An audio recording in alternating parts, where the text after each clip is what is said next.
ಬಂದೋಬಸ್ತು ತತ್ಕಾಲ್ ಕೋಡಿ ಅಂತ 1,600 ರೂಪಾಯಿ ತಗೊಂಡು ನಮ್ಮ ಗಾಡಿಯವರು 1,200 ರೂಪಾಯಿ ದುಡ್ಡನ್ನ ಕೊಡ್ತಾರೆ.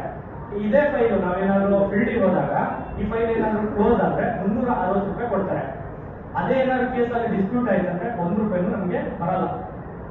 ಸೊ ಇದನ್ನೆಲ್ಲ ಕ್ಯಾಲ್ಕುಲೇಷನ್ ಮಾಡಿದ್ರೆ ನಮ್ಗೆ ಮಂತ್ಲಿ ಅಂದ್ರೆ 10 ಕಡಿಮೆ ಒಂದು 9ರಿಂದ 10,000 ಬರುತ್ತೆ. ಯಾಕಂದ್ರೆ ಪೆಟ್ರೋಲ್ ಖರ್ಚೆ ನಮ್ದು, ಆಮೇಲೆ ನೋಟಿಸ್ ಖರ್ಚು ನಮ್ದೆ, ಆಮೇಲೆ ನಮ್ ಜೊತೆ ಅಸಿಸ್ಟೆಂಟ್ ಕೂಡ ಇಲ್ಲ. ಈಗ ಇಲ್ಲಿ ಏನ್ 2 ಸಿಸ್ಟಮ್ ಇದೆ. ಜನಗಳಿಗೆ ಹೊರಗಡೆ ಎಲ್ಲರೂ ಭೂಮಾಪಕರು ಅಂತಾನೆ ತಿಳ್ಕೊಂಡಿದ್ದಾರೆ, ಬಟ್ ಆತರ ಆಗ್ತಿಲ್ಲ. ಇಲ್ಲಿ 2 ಭಾಗ ಇದೆ. ಒಂದು ಗೌರ್ಮೆಂಟ್ ಸರ್ವಿಸ್ ಮತ್ತೆ ಲೈಸೆನ್ಸ್ ಸರ್ವಿಸ್ ಅಂತ. ಲೈಸೆನ್ಸ್ ಸರ್ವಿಸ್ ಮತ್ತೆ ಗೌರ್ಮೆಂಟ್ ಸರ್ವಿಸ್ ಫೀಲ್ಡಿಗೆ ಹೋದ್ರೆ ಜನಗಳಿಗೆ ಅರ್ಥ ಆಗಲ್ಲ ಇಲ್ಲಿ ಯಾವ ಸಿಸ್ಟಮ್ ಅಲ್ಲಿ ಕೆಲಸ ಮಾಡ್ತಿದ್ದಾರೆ ಅಂತ.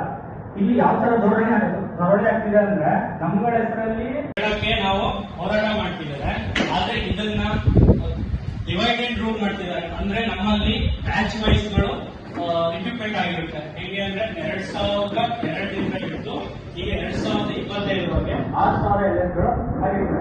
ಈಗ ಇವ್ರುಗಳು ಏನ್ ಮಾಡ್ತಿದ್ದಾರೆ ಅಂದ್ರೆ ಡಿಪಾರ್ಟ್ಮೆಂಟ್ ಆಗಿ ಒಡೆದು ಆಡೋ ಪದ್ಧತಿನ ಮಾಡ್ತಿದ್ದಾರೆ. ಯಾವ ತರ ಅಂದ್ರೆ 2020ರ ನಂತರ ಯಾರ್ಯಾರು ಹಾಲಿ ಕೆಲಸ ಮಾಡ್ತಿದಾರಲ್ಲ ಅವರಿಗೆಲ್ಲ ಆಲ್ ಓವರ್ ಕರ್ನಾಟಕ ಏನ್ ಮಾಡ್ತಿದ್ದಾರೆ, ಸಸ್ಪೆನ್ಷನ್ ನೋಟಿಸ್ಗಳನ್ನ ಕೊಡ್ತಿದ್ದಾರೆ. ಏಕಾಏಕಿ ನೋಟಿಸ್ನ ಕೊಡ್ತಿದ್ದಾರೆ.